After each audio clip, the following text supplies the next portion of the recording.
melalui teknologi, ya iblis bisa bekerja di dalamnya. Dan saudara lihat nanti saya akan bukakan mengenai telur ular beludak ini. Itu yang benar-benar akan terjadi di akhir zaman yang perlu kita waspadai. Ya, sebagai anak-anak Bapa Yahweh kita harus punya yang namanya discerning spirit. Kepekaan untuk bisa menilai atau menguji segala roh. Dan ini sangat penting Bapak Ibu. Karena saya akan kasih buat saudara, dampaknya itu bagi kita, terutama orang-orang yang sudah mengenal nama Yahweh ketika saudara terlibat di dalam spirit ular beludak ini. Itu sungguh mematikan Bapak Ibu. Tidak terlihat kayak ular itu kalau langsung dia patok saudara, atau dipagut sama ular itu nggak langsung mati. Tetapi bisanya itu perlahan-lahan dia akan menggerogoti saudara. Sampai akhirnya seseorang bisa mati. Yang berbahagia ialah mereka yang mendengarkan firman Allah dan yang memeliharanya. Teknologi yang dipakai, termasuk teknologi komputer, digitalisasi, dan semua yang ada di dalam dunia ini. Firman Elohim katakan bahwa dunia ini sudah berada di bawah kuasa si jahat. Jadi mulai dari teknologi AI, ya, teknologi digitalisasi, komputerisasi dan segala hal itu semua ada di bawah kendali daripada Satan. Kita harus menyadari hal itu. Tetapi Bapak Yahweh memang izinkan kita ada di masa ini Bapak Ibu. Seperti seekor domba yang ada di tengah-tengah serigala. Dan di satu sisi teknologi ini bisa membawa sesuatu yang positif mengenai daftar Elohim yang dapat disampaikan kepada bangsa-bangsa, termasuk yang hari ini kita lakukan malam hari ini. Tetapi ada satu sisi negatifnya juga, bahwa melalui teknologi maka iblis juga bekerja saudara untuk menyesatkan umat Elohim dari kebenaran. Nah, penyesatan yang tadi saya katakan di awal itu adalah penyesatan yang halus Bapak Ibu. Jadi dia tidak akan membawa saudara langsung keluar, tiba-tiba keluar dari kehendak Bapa Yahweh atau keluar dari penyembahan kepada Elohim yang benar. Tidak. Tetapi melalui teknologi, ya iblis bisa bekerja di dalamnya. Dan saudara lihat nanti saya akan bukakan mengenai telur ular beludak ini. Itu yang benar-benar akan terjadi di akhir zaman yang perlu kita waspadai. Ya, sebagai anak-anak Bapa Yahweh kita harus punya yang namanya discerning spirit. Kepekaan untuk bisa menilai atau menguji segala roh. Dan ini sangat penting Bapak Ibu. Karena saya akan kasih buat saudara, dampaknya itu bagi kita, terutama orang-orang yang sudah mengenal nama Yahweh ketika saudara terlibat di dalam spirit ular beludak ini. Itu sungguh mematikan Bapak Ibu. Tidak terlihat kayak ular itu kalau langsung dia patok saudara, atau dipagut sama ular itu nggak langsung mati. Tetapi bisanya itu perlahan-lahan dia akan menggerogoti saudara. Sampai akhirnya seseorang bisa mati, kehilangan nyawanya. Nah, ini yang iblis sedang kerjakan melalui teknologi, ya, di akhir zaman. Dan itu sudah diingatkan oleh Yeshua di dalam Markus pasal 13. Coba kita lihat Markus 13 ayat 22 sampai ayat yang ke-23.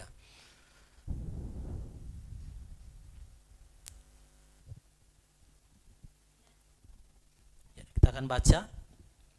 Markus 13 ayat 22 sampai 23. Sebab hamasia-hamasia palsu dan nabi-nabi palsu akan bangkit dan akan memberikan tanda-tanda dan keajaiban-keajaiban untuk menyesatkan, jika mungkin bahkan mereka yang terpilih. Namun kamu waspadalah, lihatlah aku sudah memperingatkan semua ini kepadamu. Nah, Bapak Ibu, yang perlu kita garis bawahi di sini adalah kemunculan daripada hamasia ataupun nabi-nabi palsu itu bukannya sekedar biasa begitu saja ya, lewat mungkin ajaran.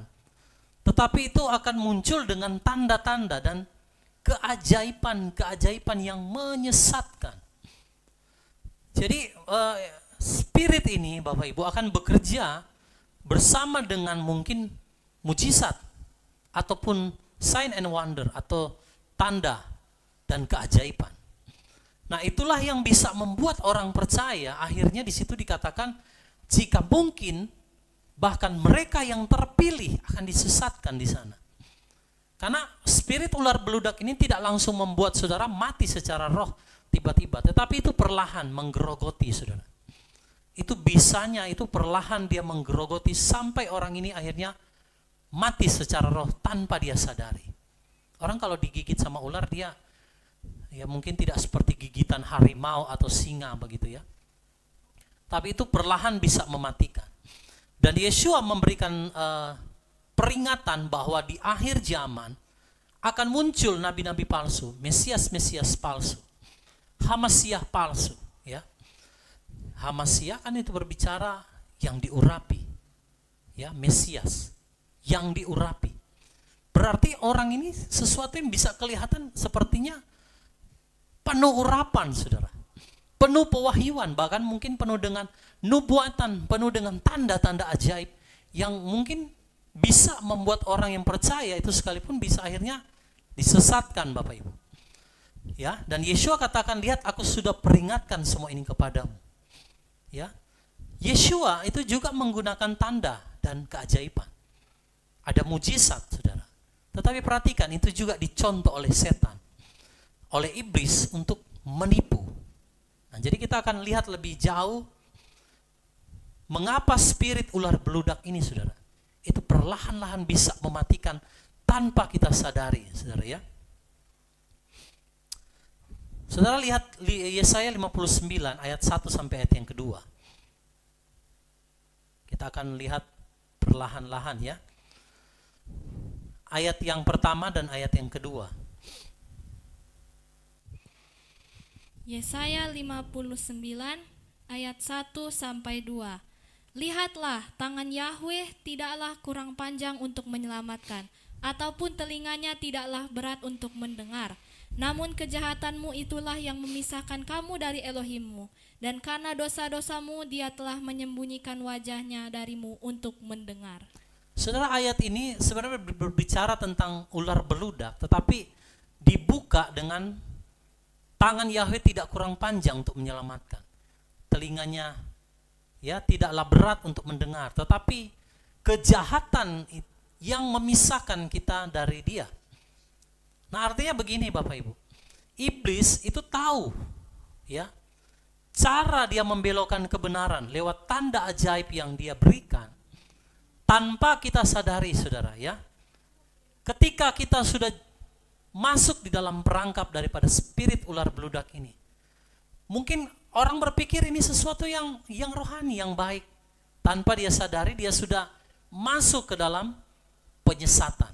Nah, ini yang bahaya, saudara. Sehingga, apa yang dia lakukan, saudara, sekalipun kelihatannya rohani, tetapi tidak sesuai dengan kebenaran, maka di hadapan Bapa Yahweh, itu adalah sebuah kejahatan. Makanya saudara konekkan dengan Matius pasal 7 ya, ayat 21 sampai 23. Banyak orang berkata, Tuhan, bukankah kami sudah bernubuat demi namamu? Ya kan, kelihatannya rohani, saudara. Bernubuat, pakai namanya Yeshua, pakai namanya Yahweh. Akan terjadi begini, keajaiban begini dan begitu. Bukankah kami sudah melakukan mujizat demi namamu? Tetapi saudara, ketika spirit ular beludak ini yang menguasai orang tersebut, perhatikan Bapak Ibu, sekalipun dia melakukan sesuatu yang kelihatannya rohani, tetapi itu kejahatan di mata Bapa Yahweh. Dan di situ dijelaskan bahwa dia menyembunyikan wajahnya darimu untuk mendengar. Makanya di dalam Matius pasal 7 dikatakan, enyah engkau semua para pembuat kejahatan. Apa yang membuat Bapa Yahweh memandang bahwa orang-orang ini yang bernubuat, yang melakukan mujizat, tanda-tanda ajaib, kok mereka melakukan kejahatan? Nah, berarti saudara, sesuatu yang rohani yang mereka kerjakan, yang kelihatannya hebat, yang kelihatannya penuh dengan kuasa, yang kelihatannya nubuatan yang dahsyat, tanpa mereka sadari, yang mereka lakukan itu sesuatu yang jahat di mata Bapa Yahweh. Mengapa jahat? Nanti kita akan lihat. Ya. Nah, saudara, jadi iblis itu tahu, saudara, dia membelokkan kebenaran lewat tanda-tanda ajaib. Karena orang pada dasarnya manusia itu selalu pengen, saudara, melihat sesuatu yang wow, yang dahsyat. Wow, kalau melihat mujizatnya luar biasa, orang bilang, Pak, orang di sana pakai nama Yesus kok bisa mujizat terjadi luar biasa. Karena orang selalu hanya pengen melihat, saudara, apa? Mujizat. Kok pakai nama lama tetap terjadi mujizat, Pak? Ada orang yang bernubuat, wah, bernubuat dalam nama Yahweh. Kelihatannya dahsyat, betul? Tetapi kenapa dalam Matius 7 dikatakan enyah engkau? Nah, iblis itu dia kan memang ular tua ya, saudara ya. Jadi namanya si ular tua yang pernah menipu Adam dan Hawa di Taman Eden. Jadi dia punya cara, Bapak Ibu, untuk menipu manusia lebih smooth, lebih halus. Yang sesuatu kelihatannya rohani, kelihatannya hebat, tetapi ternyata itu tidak sesuai dengan firman. Sehingga di hadapan Bapa Yahweh itu adalah sebuah kejahatan. Nah, saudara lihat dalam Matius 24 ayat yang ke-10. Saudara lihat dengan munculnya spirit ular beludak ini, maka akan terjadi Matius 24 ayat yang ke-10 ini.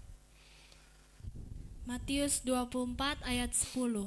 Dan pada waktu itu banyak orang akan tersandung dan mereka akan mengkhianati seorang terhadap yang lain dan akan membenci seorang terhadap yang lain. Saudara, kenapa orang bisa saling mengkhianati? Kalau kita baca pasal ini, perikop ini berbicara tentang nabi-nabi palsu. Banyak orang akan tersandung. Mengapa mereka tersandung, Bapak Ibu? Mereka akan saling mengkhianati dan mereka akan saling membenci seorang terhadap yang lainnya. Karena ini pengaruh daripada spirit ular beludak yang ditetaskan, menetas itu. Ya, banyak orang tidak menyadari, saudara ya. Mereka bernubuat tetapi mereka juga mengutuk orang lain, membenci orang lain, sehingga banyak orang yang tersandung di dalamnya. Saling membenci, saling menyerahkan. Itu sudah dinubuatkan. Maka dengan kemunculan daripada nabi-nabi palsu yang membawa spirit ular beludak, tentunya ya kalau telur ular beludak berarti induknya kan itu si ular tua. Jadi iblis itu tahu benar, dia nggak akan membuat saudara berbeda secara pemahaman, dalam arti satunya sesuai kebenaran, satunya bukan firman, satunya mungkin bukan pengikut Yeshua, satunya pengikut Yeshua Masih, bukan. Tetapi dia akan masuk lebih halus. Dua-duanya mungkin mengenal nama yang benar sama-sama. Dua-duanya juga mungkin penyembah Bapa Yahweh. Tetapi saudara, ada hal yang tersembunyi di dalamnya, yang tanpa orang sadari itu akan menjadi sandungan. Makanya dalam Matius 24 ayat 10 itu jelas sekali ya, bahwa dengan munculnya nabi-nabi palsu itu akan menaruh sandungan di hadapan banyak orang, sehingga orang akan terpecah-pecah, saling mengkhianati, saling membenci, karena merasa golongan dia, kelompok dia yang paling benar. Itu cara kerjanya iblis. Saudara, saya mau bilang, sehebat apapun pewahyuan, nubuatan, karunia yang engkau punya, kalau engkau membuat perpecahan di tengah tubuhnya Yeshua Mesias, maka spirit ular beludak itu ada di dalam dirimu. Karena sesuai Matius 24 ayat yang ke-10, orang akan saling menyerahkan, saling mengkhianati, saling membenci karena tersandung.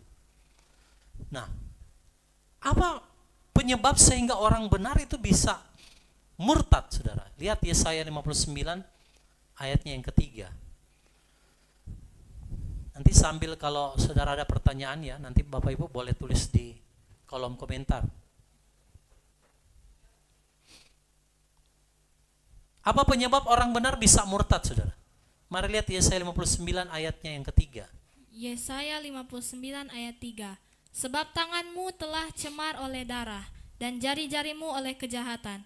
Bibirmu telah mengatakan kepalsuan, lidahmu menggumamkan ketidakbenaran. Saudara lihat, tanganmu telah cemar oleh darah.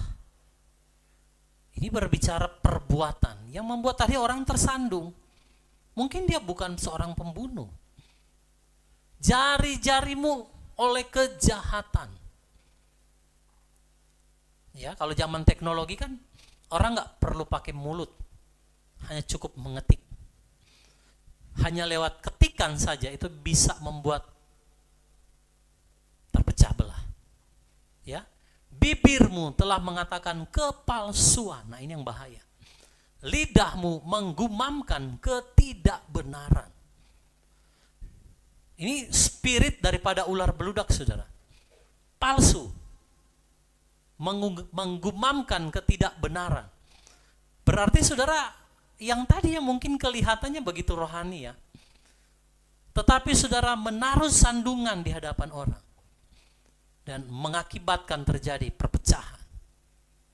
Itu di hadapan Bapak Yahweh, dengar baik-baik. Itu adalah kejahatan. Saudara tentunya pernah mendengarkan doa daripada Yeshua ya. Dia berdoa agar supaya umatnya atau miliknya itu menjadi satu. Jadikan mereka satu. Seperti aku dan Bapa adalah satu. Nah saudara, jadi itu doa daripada Yeshua HaMashiach. Dan iblis tahu bahwa jika umat percaya itu bersatu, kekuatannya akan sangat besar. Bisa menggoncangkan alam semesta. Nah makanya caranya dia apa? Memecah belah. Supaya ketika umat Elohim sudah tidak bersatu, maka saudara, kekuatan kita akan menjadi kecil. Saudara tahu bahwa domba itu tidak bisa diterkam oleh serigala selama dia ada dalam kawanan. Tapi ketika domba itu mulai terpencar-pencar, terpisah satu dengan yang lain, maka itu akan memudahkan serigala untuk bisa menerkam domba-domba itu. Ya. Nah, saudara, jadi spirit daripada ular beludak ini, yaitu yang paling utama bisa terlihat adalah apa? Menaruh sandungan. Ini yang iblis kerjakan. Perhatikan Bapak Ibu. Dia tidak menaruh sesuatu yang kelihatannya sangat langsung kita bisa tahu itu kesesatan. Tetapi spirit ular beludak ini menaruh sandungan sehingga seorang saling membenci satu dengan lain. Sehingga satu dengan yang lain akan saling menyerahkan, saling menghujat, saling mengutuk, saling menyalahkan. Itu cara kerjanya daripada spirit ular beludak ini. Nah, saudara, lebih jauh lagi kita akan melihat. Mungkin saudara ya, kita tidak melakukan dosa seperti umumnya orang-orang berdosa yang di luar kasih karunia. Namun ketika kita takjub dengan tanda keajaiban, ya, yang tidak sesuai dengan kebenaran, yang membuat umat Elohim terpecah-pecah. Makanya kan setiap nubuatan itu kan harus diuji. Ya, harus diuji. Kita tidak bisa langsung semata-mata kita langsung telan begitu. Karena kita harus berhati-hati. Nanti saya akan kasih sebentar ya. Ketika saudara tidak menguji segala sesuatu yang saudara telan, yang saudara makan, itu akan bisa membahayakan saudara. Nah, lihat saudara ya. Yesaya 59 ayat yang keempat. Kita akan lihat dulu, nanti dampak daripada spirit ular beludak ini akan sangat berbahaya Bapak Ibu. Tanpa orang sadari ini sangat mengerikan sekali. Yesaya 59 ayat yang keempat. Yesaya 59 ayat 4. Tidak seorang pun menyerukan kebenaran dan tidak seorang pun membela dengan kesetiaan. Dengan mempercayakan diri pada kehampaan dan membicarakan kesia-siaan, mereka mengandung kesusahan dan melahirkan kejahatan. Jadi kejahatan di situ bukan soal orang melakukan dosa pemberontakan yang mungkin kelihatannya secara langsung gitu ya, bahwa itu benar-benar dosa. Tetapi saudara, mereka menyerukan apa saudara? Tidak menyerukan kebenaran, yaitu yang pertama tidak menyerukan kebenaran sesuai firman. Artinya banyak kan orang saudara menafsirkan ya firman itu seenaknya mereka. Ya, bernubuat kadang juga Bapak Yahweh nggak perintahkan mereka nubuatin, akhirnya jadi lubuat kan gitu. Jadi mereka tidak seorang pun menyerukan kebenaran, tidak seorang pun membela dengan kesetiaan. Banyak orang saudara kadang sudah dikasih firman nih yang tertulis begini, mereka lebih percaya saudara perkataan-perkataan nubuatan yang kelihatan wow dahsyat, tapi yang lari dari firman. Bahkan ada juga saudara firman-firman yang sudah ditafsirkan seenaknya mereka. Tujuannya cuma satu, untuk kepentingan. Dan inilah yang membuat sandungan, sehingga orang bisa melihat yang lain. Ketika dia berbeda, oh kamu salah, oh kamu sesat, kamu tidak sesuai kebenaran. Karena ukuran yang dia pakai bukan standar firman, tapi dirinya. Apa yang saya tahu, Anda nggak tahu. Apa yang saya lakukan, Anda nggak lakukan. Sesatlah Anda. Nah itu. Ini bahaya saudara. Ini cara kerja daripada spirit, daripada ular beludak yang membuat sandungan, maka umat Elohim terpecah. Kekuatannya nggak ada. Iblis tahu ketika kita terpecah, maka akan lebih mudah untuk menghancurkan umat Elohim. Dan dikatakan dengan mempercayakan diri kepada kehampaan dan membicarakan kesia-siaan, mereka mengandung kesusahan dan melahirkan kejahatan. Apa itu kehampaan, saudara? Coba lihat kehampaan dalam bahasa aslinya.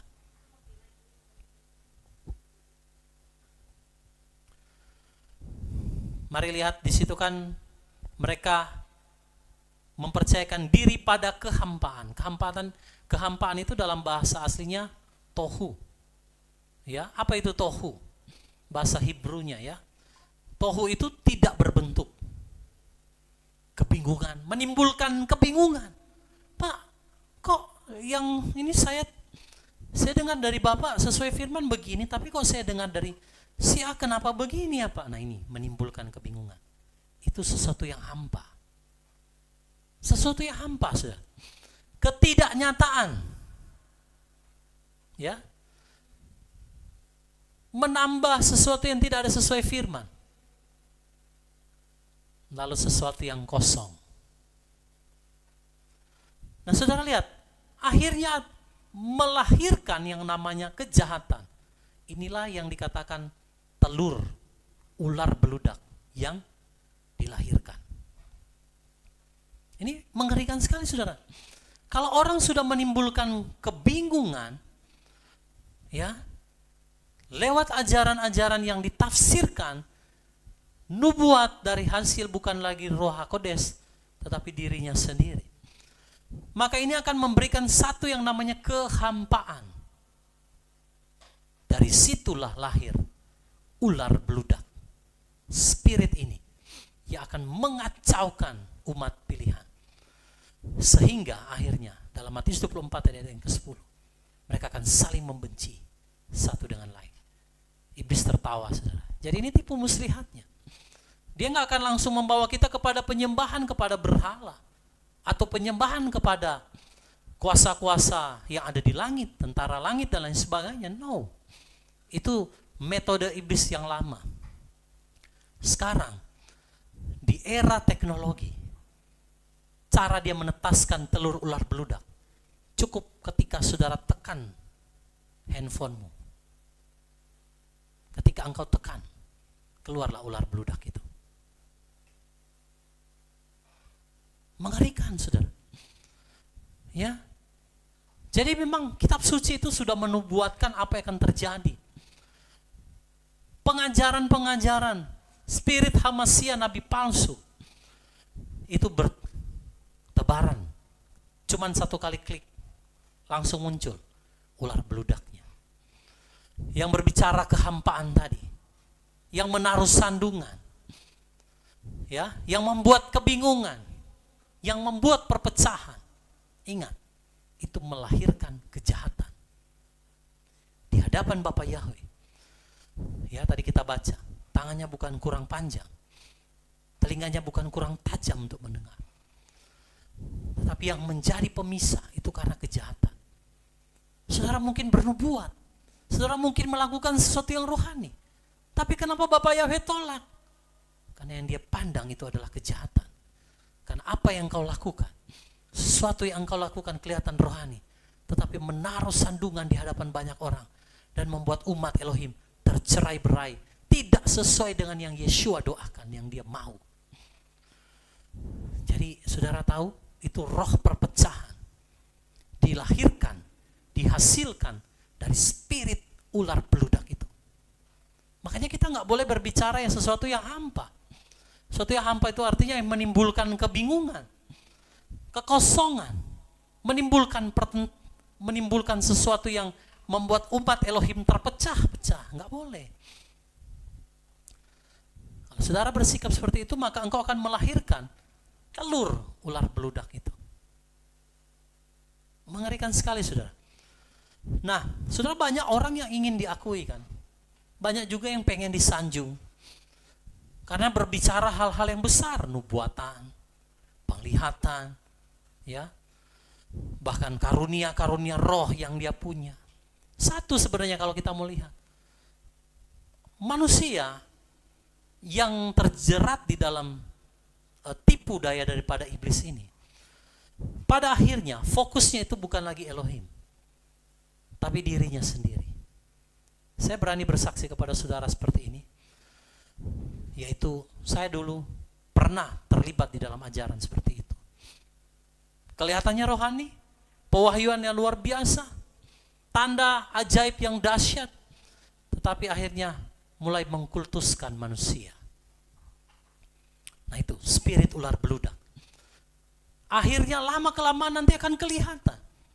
Fokusnya bukan lagi Elohim, tapi fokusnya siapa saya. Ya, siapa diri saya. Nah ini, makanya kita harus berhati-hati, saudara, terhadap setiap nubuatan, penglihatan, ya, sesuatu yang kelihatannya wow, tapi tidak ada dasar ayatnya. Ini bisa melahirkan telur ular beludak. Mengerikan sekali, saudara. Ya, jadi kadang Bapak Ibu, kalau saya menyampaikan sesuatu, ada orang yang mungkin bertanya pada saya, Pak, kenapa orang menerjemahkan ayat ini sepertinya sudah terlalu jauh? Saya hanya bilang bahwa Bapak Yahweh itu tidak pernah, saudara, ya, mengurangkan satu titik pun di dalam kitab suci. Jadi apa yang sudah tertulis di sana nggak boleh kita rubah, ya. Jadi orang bisa terperdaya karena apa? Karena karisma seseorang hamba Elohim. Karena dia wah luar biasa, selalu bernubuat. Dia punya karunia-karunia roh yang dahsyat. Nah, berapa waktu lalu saya ke Palu. Dan ada juga orang-orang yang punya karunia seperti itu, tapi melenceng dari kebenaran. Bahkan disampaikan kepada saya bahwa ada orang yang berkata begini, dia punya karunia. Dia bilang, dafar Elohim itu sudah nggak perlu lagi kalau kita hidup di dalam roh. Maka saudara cukup mendengarkan langsung secara roh, itulah perkataan Yahweh. Kita tak perlu lagi firman. Oh, saudara hati-hati, spirit ular beludak ini. Ketika engkau tekan, ketika engkau makan, matilah kamu. Bahaya sekali, saudara, ya. Jadi akhirnya fokus kepada karunia, fokus kepada peninggian diri. Lama-lama akhirnya apa? Mengkultuskan manusia. Nah ini cara kerja daripada spirit ular beludak ini, mengerikan sekali. Saudara lihat Yesaya 34 ayat 16. Kalau ada yang berbicara kehampaan, ya, kekosongan yang membuat kebingungan, maka saudara ingat ayat ini. Yesaya 34 ayat yang ke-16. Yesaya 34 ayat 16. Carilah dari kitab Yahweh dan bacalah. Satu pun daripadanya tidak akan dikurangkan. Masing-masing tidak pernah kehilangan pasangannya. Sebab mulutku itulah yang memerintahkan, dan rohnya itulah yang mengumpulkan mereka. Bapak Yahweh katakan carilah di dalam kitab Yahweh. Ya. Dikatakan apa? Bacalah, satu pun daripadanya tidak ada yang dikurangkan. Jadi kalau ada yang ngurang, ada yang nambah-nambahin, itu bukan dari Elohim. Apa yang sudah tertulis, saudara jangan pernah tambahin atau kurangin. Itu dia. Makanya selalu saya katakan, saya bukan orang yang anti nubuat loh saudara ya. Saya bukan orang yang anti dengan penglihatan. No, bukan. Tetapi segala sesuatu itu harus diuji lewat firman. Cari dalam kitab Yahweh, kata Bapak Yahweh. Bacalah, satu pun daripadanya tidak ada yang dikurangkan. Masing-masing tidak pernah kehilangan pasangannya. Kitab suci tidak akan mungkin membuat sesuatu yang bertentangan, saudara. Contoh ya, orang bilang Torah itu batal kan? Di satu sisi, firman Elohim Matius 5 ayat 17. Yeshua tidak datang untuk membatalkan Torah. Nah ini kan seolah-olah kitab perjanjian lama, Tanak dan Brit Kadasa atau perjanjian baru itu bertentangan satu dengan yang lain. Mengapa bisa demikian saudara? Karena ada spirit ular beludak. Ya, nah ini yang harus kita pahami baik-baik saudara. Setiap nubuatan, setiap penglihatan itu harus diuji lewat firman. Karena kalau tidak, yang engkau lahirkan bukan dari Elohim, tapi yang engkau lahirkan itu adalah telur ular beludak. Bahaya sekali saudara. Ya. Jadi hati-hati terhadap nubuatan, terhadap tanda-tanda keajaiban, mujizat tentunya ya, pengkultusan manusia dan lain sebagainya. Ada yang mulai mengaku dirinya sebagai malaikat. Ada yang mulai mengaku dirinya sebagai yang paling spesial karena nubuatannya luar biasa. Ini bahaya saudara. Menyebabkan umat Elohim terpecah. Nah saudara, jadi ujilah setiap roh. Bapak Yahweh bilang cari dalam kitab Yahweh. Tidak ada satupun yang dikatakan di situ tidak pernah kehilangan pasangannya. Artinya baik nubuatan, ilham roh, penglihatan, mimpi itu harus sejalan dengan daftar Elohim. Jangan sampai engkau buat sesuatu yang berbeda. Apalagi kita menafsirkan kitab suci semau-maunya kita. Ya. Ini bahaya. Kelihatannya rohani tapi lahirnya ular beludak. Bahaya sekali saudara. Nah, jadi kita harus berhati-hati setiap nubuatan, tanda keajaiban, pengkultusan manusia. Tidak boleh ada manusia yang ditinggikan saudara. Siapapun dia. Yahweh Elohim harus di atas segala-galanya. Amin. Gak boleh ada saudara. Makanya ujian daripada seorang hamba Elohim ketika dia mulai banyak diikuti oleh orang. Di situ akan terlihat apakah yang lebih menonjol Elohim atau dirinya. Makanya kita harus berhati-hati. Jangan sampai saudara melahirkan yang keluar itu adalah telur ular beludak. Hati-hati saudara. Nah, lihat Yesaya 8 ayat 20 dalam Indonesia Modern Bible. Apa yang terjadi kalau kita menambah, mengurangi, menafsirkan firman ya sesuai dengan kehendak kita, bukan sesuai dengan apa yang Bapak Yahweh sudah tulis. Jadi kita menafsirkannya sesuai dengan kehendak kita sendiri. Apa yang terjadi saudara? Yesaya 8 ayat 20. Yesaya 8 ayat 20. Carilah pengajaran dan kesaksian, jika mereka tidak berbicara sesuai perkataan ini, tidak akan terbit fajar bagi mereka. Saudara lihat, yang disuruh cari bukan cari nubuatan. Yang disuruh cari bukan cari mujizat, bukan. Carilah pengajaran dan apa? Kesaksian. Saudara lihat, mau sehebat apapun nubuatan seseorang, karunia yang dia punya, kalau engkau tidak punya pengajaran, dan kesaksian yang sesuai dengan perkataan Dafar Elohim, bagimu tidak akan terbit fajar, berarti kegelapan. Ngeri sekali, saudara. Disuruh cari apa? Pengajaran dan kesaksian. Tentunya yang sesuai Dafar Elohim, jangan ditambahi, jangan dikurangi. Jangan karena engkau merasa engkau punya karunia yang luar biasa, engkau bisa seenaknya menafsir-nafsir firman sesuai dengan yang engkau mau, dicocok-cocokin dengan dirimu. Oh, saudara, hati-hati. Sekali engkau tekan, ular beludak keluar. Ya, ini bicara teknologi. Kitab suci sudah mencatat dari zaman dahulu. Itulah makanya kitab suci itu up to date sampai hari ini. Dia tidak pernah meleset, saudara. Makanya lewat iblis tidak akan pakai cara-cara yang kuno, karena iblis juga kan canggih. Dia pakai, saudara, apa? Ya, sosial media. Sekali engkau scroll dengan jarimu, begitu engkau tertarik karena ini hebat nih, nubuatannya dahsyat nih, wah ini luar biasa nih. Tapi ketika engkau tidak uji sesuai kebenaran, kau tekan satu kali, maka spirit ular beludak itu yang keluar. Bahaya, saudara.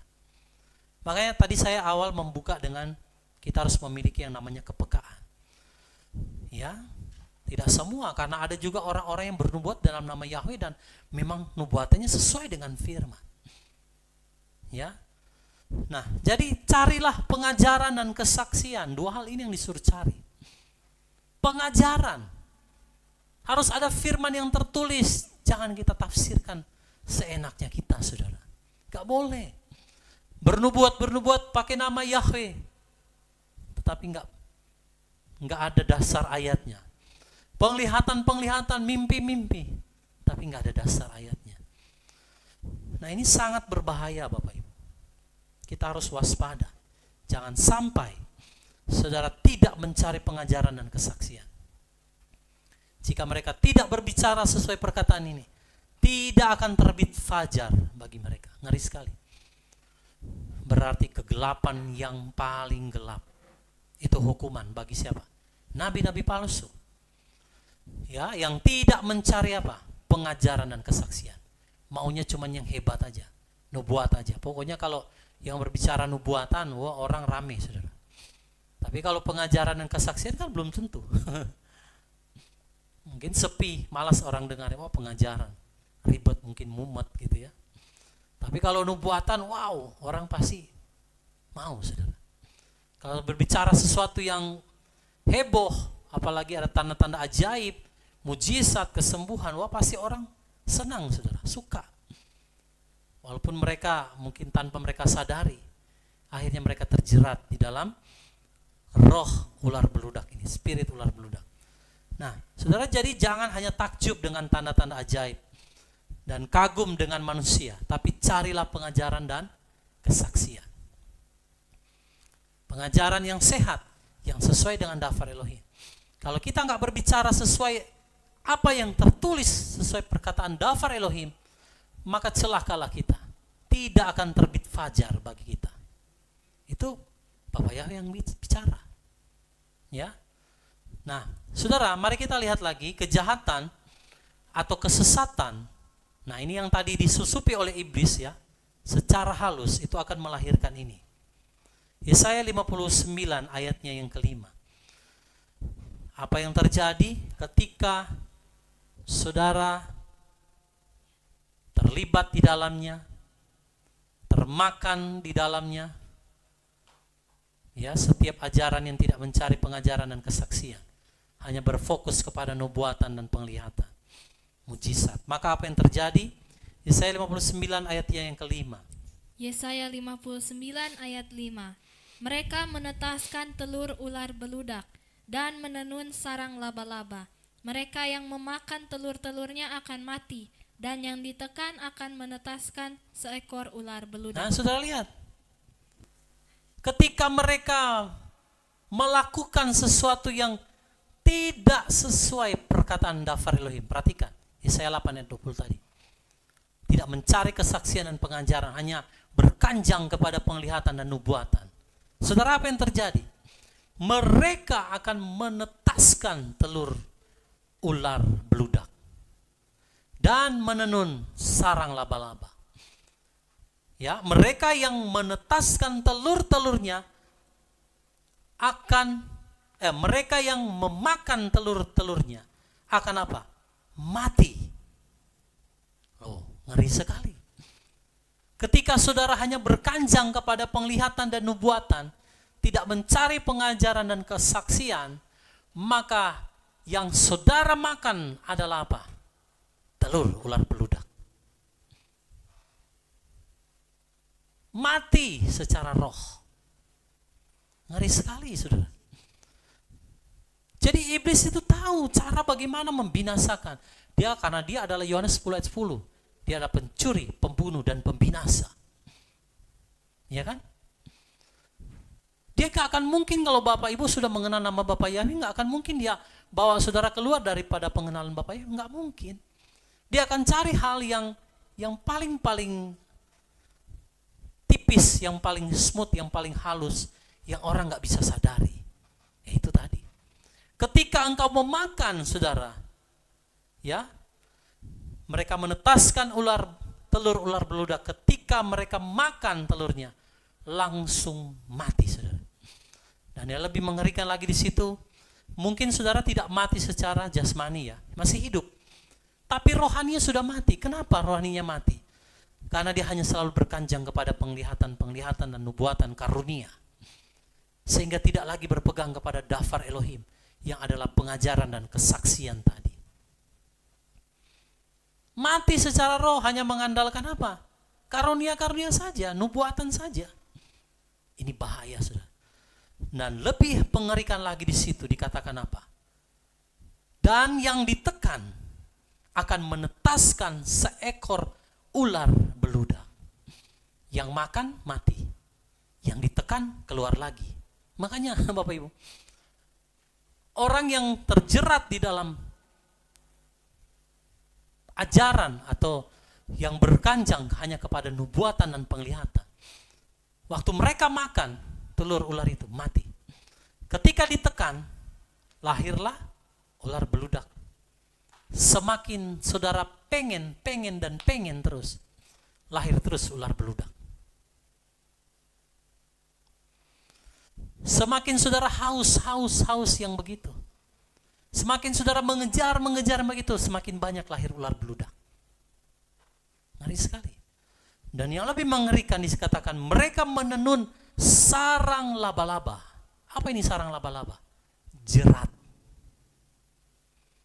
Sekali saudara berada di sana, hati-hati, engkau tidak akan keluar. Susah keluar. Saya bisa bilang ini, Bapak Ibu, karena saya pernah mengalaminya. Sekali engkau ada di sana, engkau mau keluar, kutukan yang keluar. Sumpah serapah yang keluar. Ini saya alami secara pribadi. Makanya saya tahu bagaimana Bapak Ibu, orang yang terjerat di dalam spirit ular beludak ini. Saya bukan hanya mengajarkan pengajaran, tetapi kesaksian. Tadi kan di dalam Yesaya 8 ayat 20, cari pengajaran dan kesaksian. Saya mengajarkan kepada saudara tentang spirit ular beludak bukan hanya sekedar pengajaran, karena selama belasan tahun saya ada di dalam satu komunitas yang seperti itu. Susah untuk keluar. Karena jerat laba-laba tadi. Mereka menenun sarang laba-laba. Orang kalau sudah terjerat dalam ajaran begitu, mau keluar saudara, sulit. Jadi dia terus ada di situ, dia terus tekan terus, maka keluarlah ular-ular beludak semakin banyak. Nah saudara ya, kalau ular beludak itu dalam bahasa aslinya coba kita lihat. Ya ini dia. Sepha ya. Seekor ular. Dari akar kata yang tidak digunakan ya. Yang berarti menjulurkan. Seekor ular berbisa seperti menjulurkan lidahnya atau mendesis. Gitu ya. Tanpa orang tahu. Saudara, kita harus berhati-hati dalam setiap nubuatan. Saudara jangan pernah kagum dengan manusianya. Kita harus kagum dengan Elohim, bukan dengan manusia. Bukan kagum dengan nubuatan, bukan kagum dengan sesuatu.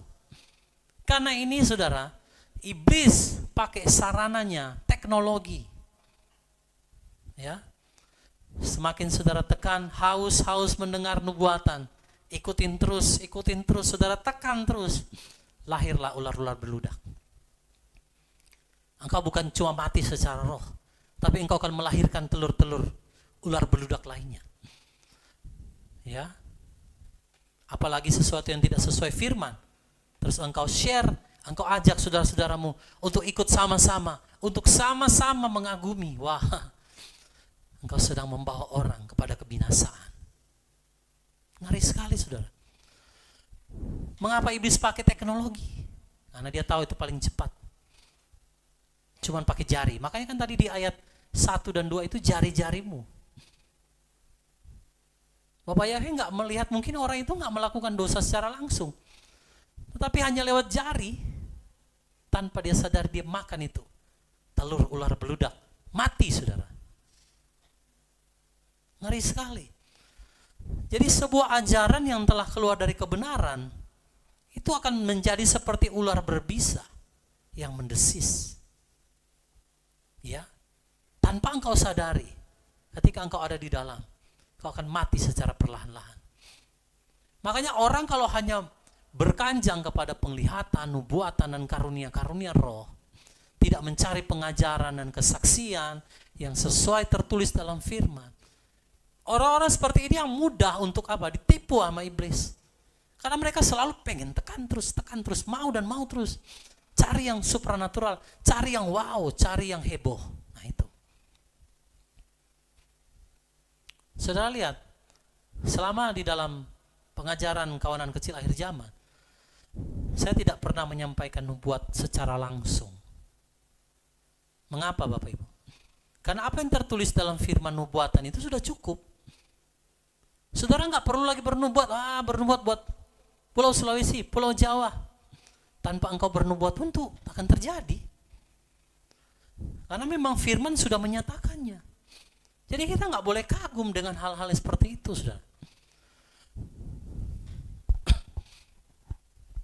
Ini sangat berbahaya, Bapak Ibu. Ya, jadi sebuah ajaran yang telah keluar dari kebenaran seperti ular berbisa. Telur ular beludak itu melambangkan racun maut. Barang siapa meminumnya, dia pasti keracunan dan mati. Itu. Maka lewat teknologi yang ada saat ini ditawarkan di hadapan kita, hati-hati dengan jarimu saudara. Carilah pengajaran dan kesaksian. Jangan cari sesuatu yang wow, menurut apa yang engkau mau. Kalau engkau sudah masuk di dalamnya, engkau akan terjerat sarang laba-laba itu. Kalau sudah terjerat, engkau tidak akan bisa keluar. Ya, Bapak Ibu, saya mengatakan ini karena saya pernah mengalaminya.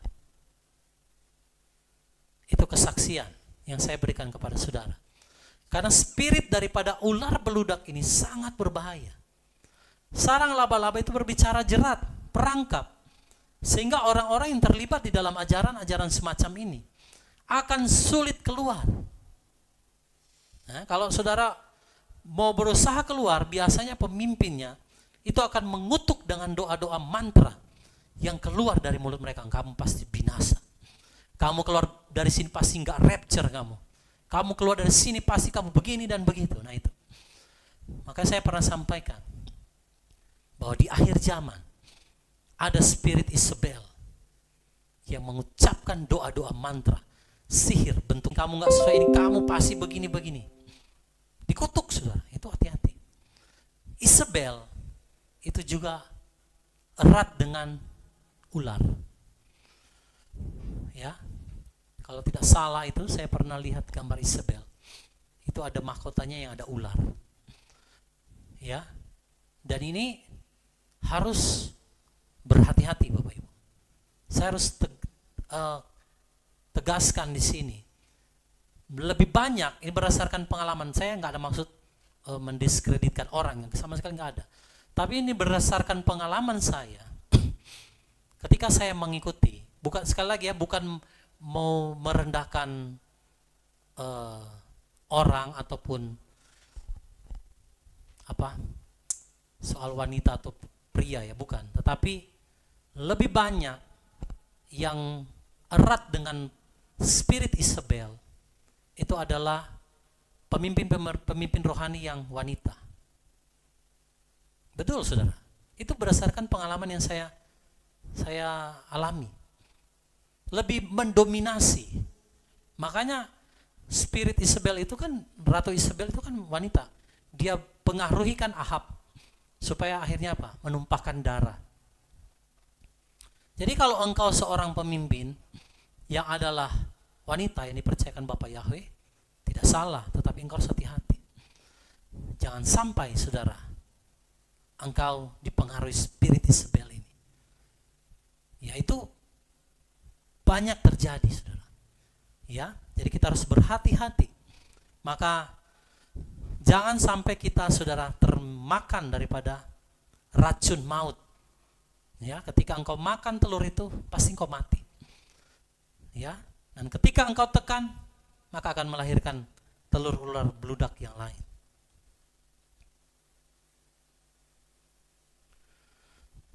Ya. Jadi mengerikan saudara kalau kita hanya takjub dengan hal-hal ajaib, tanda, mujizat tanpa mencari pengajaran dan kesaksian yang benar sesuai firman. Sangat mengerikan. Bapak Ibu, saya mau katakan malam hari ini, carilah pengajaran dan kesaksian yang sesuai dengan kebenaran. Siapa yang tidak mencari itu, baginya tidak akan terbit fajar. Makanya jangan cuma kagum dengan nubuatan ya. Tapi mari cari pengajaran dan kesaksian. Oke, kita akan lihat Yesaya 59 ayatnya yang ke-6.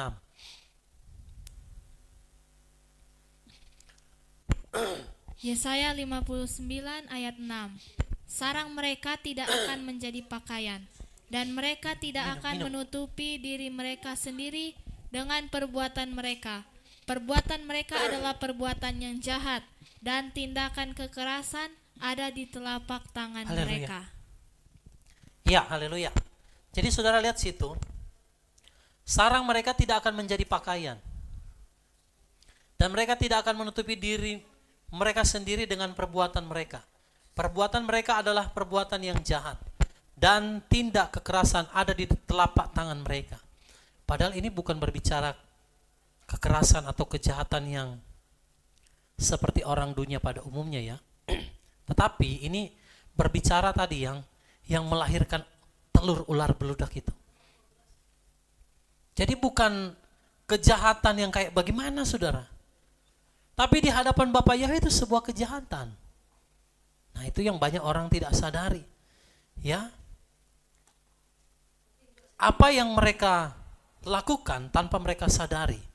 Dikatakan bahwa sarang mereka tidak akan menjadi pakaian, dan mereka tidak akan menutupi diri mereka sendiri dengan perbuatan mereka. Pada akhirnya, ajaran-ajaran yang demikian itu akan ditelanjangi. Akan terlihat dari perbuatan mereka.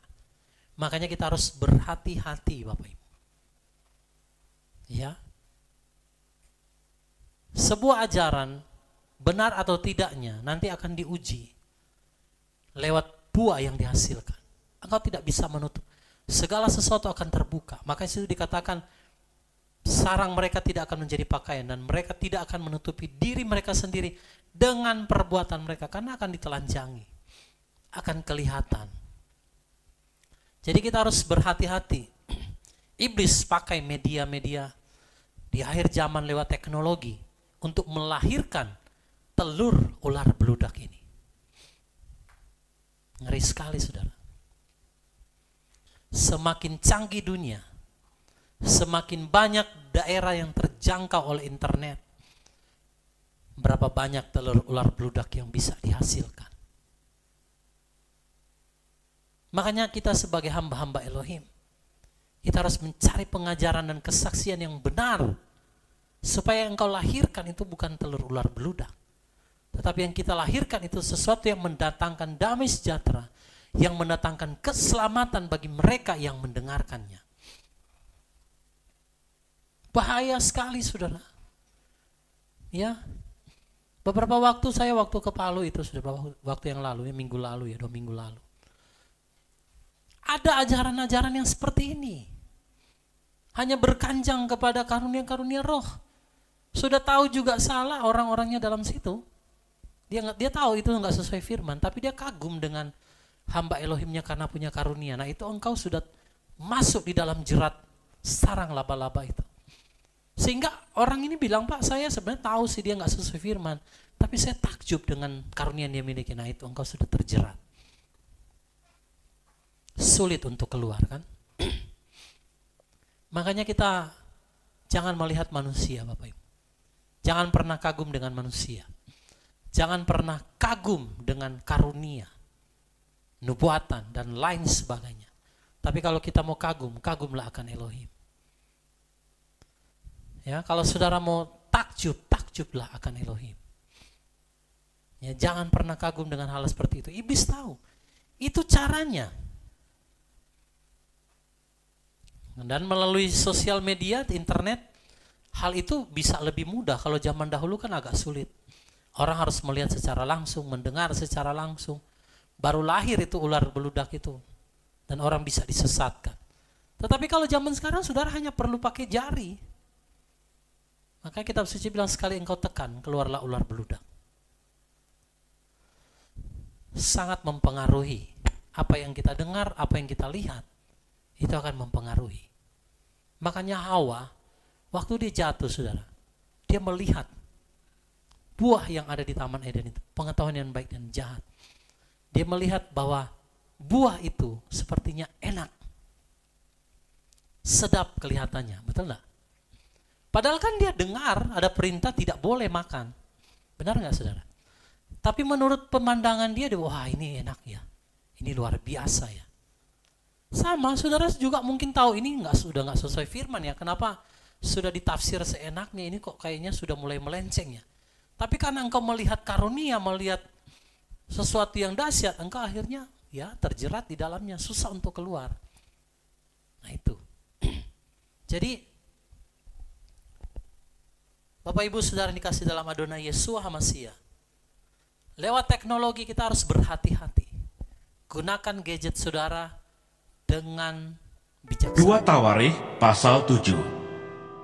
Api turun dari langit, nyanyian syukur. Setelah Salomo mengakhiri doanya, api pun turun dari langit memakan habis korban bakaran dan korban-korban sembelihan itu, dan kemuliaan Tuhan memenuhi rumah itu. Para imam tidak dapat memasuki rumah Tuhan itu, karena kemuliaan Tuhan memenuhi rumah Tuhan. Ketika segenap orang Israel melihat api itu turun, dan kemuliaan Tuhan meliputi rumah itu, berlututlah mereka di atas lantai, dengan muka mereka sampai ke tanah, lalu sujud menyembah dan menyanyikan syukur bagi Tuhan, sebab ia baik, bahwasanya untuk selama-lamanya kasih setianya. Korban pentahbisan dan perayaan. Lalu raja bersama-sama seluruh bangsa mempersembahkan korban sembelihan di hadapan Tuhan.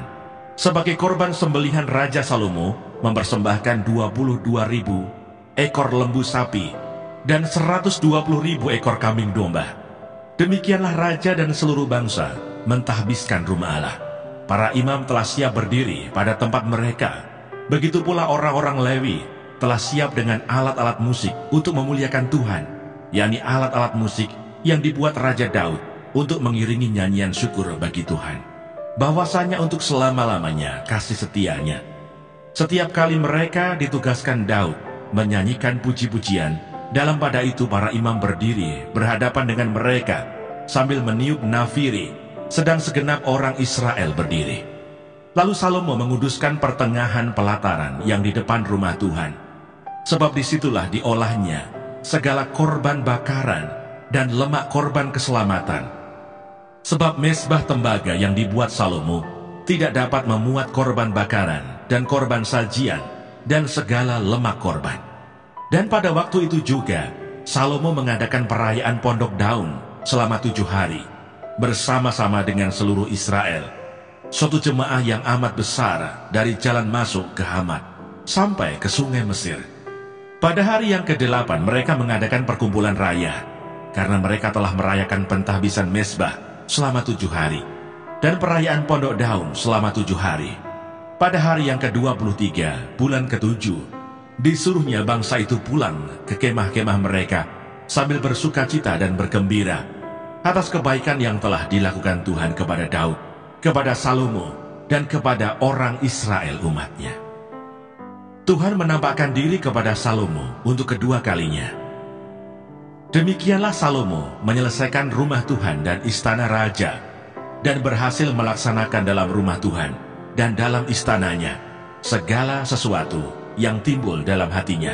Kemudian Tuhan menampakkan diri kepada Salomo pada malam hari dan berfirman kepadanya, "Telah kudengar doamu, dan telah kupilih tempat ini bagiku sebagai rumah persembahan.